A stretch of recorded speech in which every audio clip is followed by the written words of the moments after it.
আমাদেরকে বুড়িগঙ্গার পানি দিয়ে একটু পরিষ্কার করতে হবে।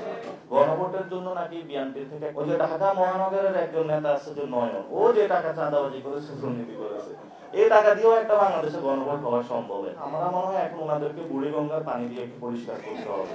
গণভোটের জন্য নাকি বিএনপি থেকে একটি দাবি উত্থাপন করা হয়েছে যে এটাতে নাকি অনেক টাকা খরচ হবে।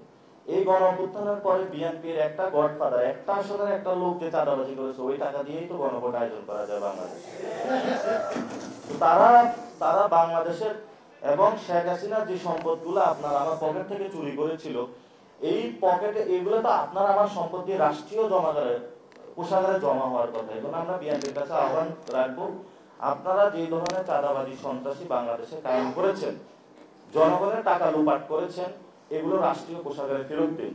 আর যদি টাকার প্রশ্ন আসে একটা গণভোট আয়োজন করতে, যে টাকা যাবে এটা আপনাদের একটা আসনে, এবং ওই যে ঢাকা মহানগরের একজন নেতা আছে যে নয়ন, ও যে টাকা চাঁদাবাজি করেছে, দুর্নীতি করেছে, এই টাকা দিয়েও একটা বাংলাদেশে গণভোট হওয়া সম্ভব। আরেকটা হলো যে আমরা ওনাদেরকে এতদিন জমজমের পানি দিয়ে পরিষ্কার করতে চেষ্টা করেছি, এখন ওনাদের মাথাও ক্লিন হয় নাই, বডিও ক্লিন হয় নাই, কিছু নাই। এই জন্য আমরা মনে হয় এখন ওনাদেরকে বুড়িগঙ্গার পানি দিয়ে একটু পরিষ্কার করতে হবে।